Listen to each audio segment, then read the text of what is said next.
Friends, Shamla's കിച്ചണിലേക്ക് എല്ലാവർക്കും സ്വാഗതം. ഇന്ന് നമ്മൾ ഒരു സ്നാക്സ് ഐറ്റമാണ് ഉണ്ടാക്കാൻ പോണത്.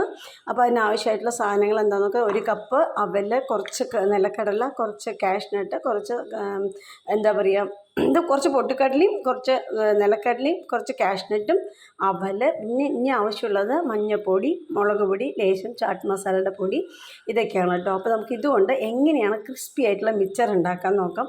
പിള്ളേർക്ക് സ്കൂൾ വിട്ട് വരുമ്പോൾ കൊടുക്കാൻ പറ്റിയ, നല്ല മഴക്കാലത്ത് കൊടുക്കാൻ പറ്റിയ നല്ലൊരു സ്നാക്സാണ് കേട്ടോ. എളുപ്പത്തിൽ ചെയ്യാൻ പറ്റുന്നതാണ്. അപ്പോൾ നമുക്കത് ചെയ്യാം.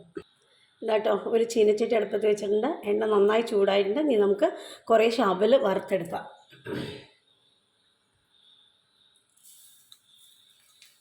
കേട്ടോ, ഇങ്ങനെ വറുക്കുമ്പോൾ നമുക്ക് വേഗം കിട്ടില്ല.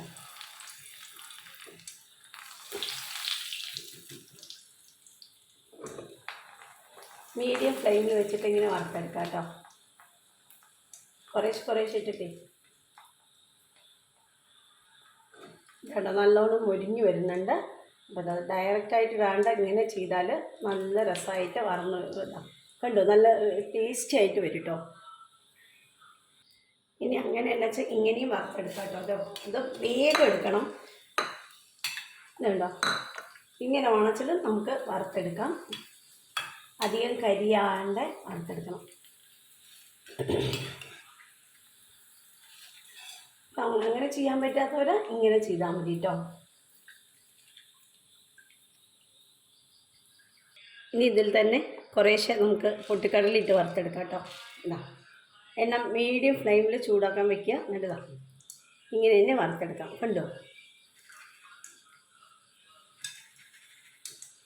ഡയറക്റ്റായിട്ട് ഇടാം, അല്ലെങ്കിൽ ഇങ്ങനെ ഇട്ടിട്ട് വറുത്തെടുക്കാം. ഇതാ, വറന്നൊന്നുമല്ലോ, മതി കേട്ടോ, ഇത്രയും മതി. ഇങ്ങനെ വറുത്തെടുക്കുന്നതിൻ്റെ ഗുണം എന്താ വെച്ചാൽ, ഇത് ആ ചീനച്ചട്ടിയുടെ ഉള്ളിൽ ഒന്നും പെടാണ്ട് നമുക്ക് ഇതിൽ ഒരു എണ്ണ വേസ്റ്റ് ആവില്ല, അതിലൊന്നും കരടേ പെടില്ല. ഇങ്ങനെ വറുത്തെടുക്കുകയാണ് വെച്ചാൽ, അതുകൊണ്ടാട്ടോ ഇങ്ങനെ വറുത്തെടുക്കണം. ഇതിപ്പോൾ ഞാൻ മറ്റേ രീതിയിൽ വറുത്തപ്പോൾ കണ്ടു, അതിൽ എത്ര കരട് വന്നു. ഇനിയിപ്പോൾ നമുക്ക് നിലക്കടലയും അതേപോലെ വറുത്തെടുക്കാം കേട്ടോ.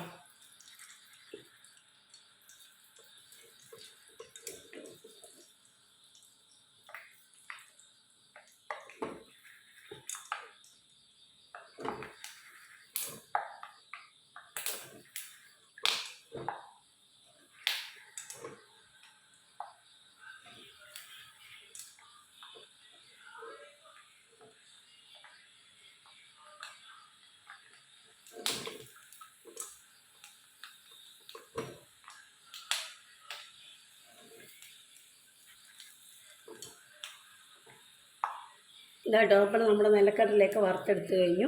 ഇനി നമുക്ക് അണ്ടിപ്പരിപ്പ് വറുത്തെടുക്കാം. ഇതാട്ടോ, അണ്ടിപ്പരിപ്പും അതുപോലെ തന്നെ വറുത്തെടുക്കാം. ഇതാട്ടോ, ഞാൻ കുറച്ച് കടലമാവ് ലേശം ഞാൻ കുഴച്ച് വെച്ചിട്ടുണ്ട്, ഇതേപോലെ ലൂസായിട്ട്. ഇനി ഇതും നമ്മളൊന്ന് വറുത്തെടുക്കാം. ഇതാട്ടോ, ഇനി ഇതിൽ പിഴിഞ്ഞെടുക്കാൻ പോവുകയാണ്. നമ്മുടെ കുറച്ച് നമ്മൾ നൂൽപ്പെട്ടുണ്ടാക്കണം, ആ ചില്ലാണ് ഇട്ടിരിക്കണം. നമുക്കൊന്ന് ചുറ്റിയെടുക്കാം. ഇതാട്ടോ, ഞാൻ പിഴിഞ്ഞൊഴിച്ചിട്ടുണ്ട്. അതൊന്ന് വറവായി വരട്ടെ. നമുക്കതെടുത്താൽ നമ്മുടെ മിച്ചർ ഇപ്പം റെഡി ആവും കേട്ടോ. അതൊന്ന് പാകമാവട്ടെ കേട്ടോ. ഒന്ന് മുരിഞ്ഞ് വരണമെങ്കിൽ കുറച്ച് സമയം എടുക്കും. ഇതാട്ടോ, ഞാൻ വറുത്ത് കോരിയിട്ടുണ്ട്. എല്ലാം റെഡി, മിച്ചറിൻ്റെ പരുവത്തിലായിട്ടുണ്ട്. വറുത്ത് കോരാം. ഇനി ഇതിലേക്ക് നമുക്ക് കുറച്ച് കരിവേപ്പിലയും കൂടെ ഇട്ട് കൊടുക്കാം. അതും വറുത്തെടുക്കാം കേട്ടോ. ഇതാട്ടോ, നമ്മൾ വറുത്തെടുത്ത സാധനങ്ങളൊക്കെ ഒരു പാത്രത്തിലേക്ക് കൊണ്ടുവന്നു.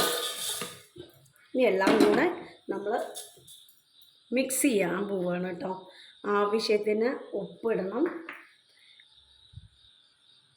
ഇതാട്ടോ, ലേശം മഞ്ഞൾപ്പൊടി ഇടുക, ലേശം ആവശ്യത്തിന് കേട്ടോ, കളർ കിട്ടാൻ വേണ്ടിയിട്ടാണ്. പിന്നെ ലേശം മുളക് പൊടി, അതൊക്കെ എല്ലാവരും ഇഷ്ടത്തിന് കുറച്ചിട്ടാൽ മതി. ഇനി ചാട്ട് മസാലപ്പൊടി ഇല്ലെങ്കിൽ ലേശം മല്ലിപ്പൊടി ഇട്ടാലും മതി കേട്ടോ.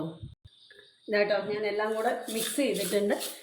ഇങ്ങനെ മിക്സ് ചെയ്ത് എടുത്തിട്ടുണ്ട് കേട്ടോ. ഇനി നമ്മളിത് ഈ പാത്രത്തിലേക്ക് ഒഴിക്കാം. അപ്പം നമ്മുടെ അവൽ മിക്സർ റെഡി ആയിട്ടുണ്ട്. പിള്ളേർക്ക് എല്ലാവർക്കും ഇഷ്ടപ്പെടും.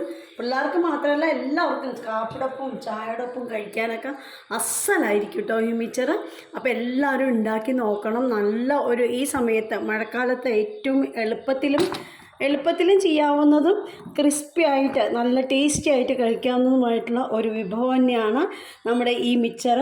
അപ്പോൾ എല്ലാവരും ഉണ്ടാക്കി നോക്കണം. നിങ്ങൾക്ക് എല്ലാവർക്കും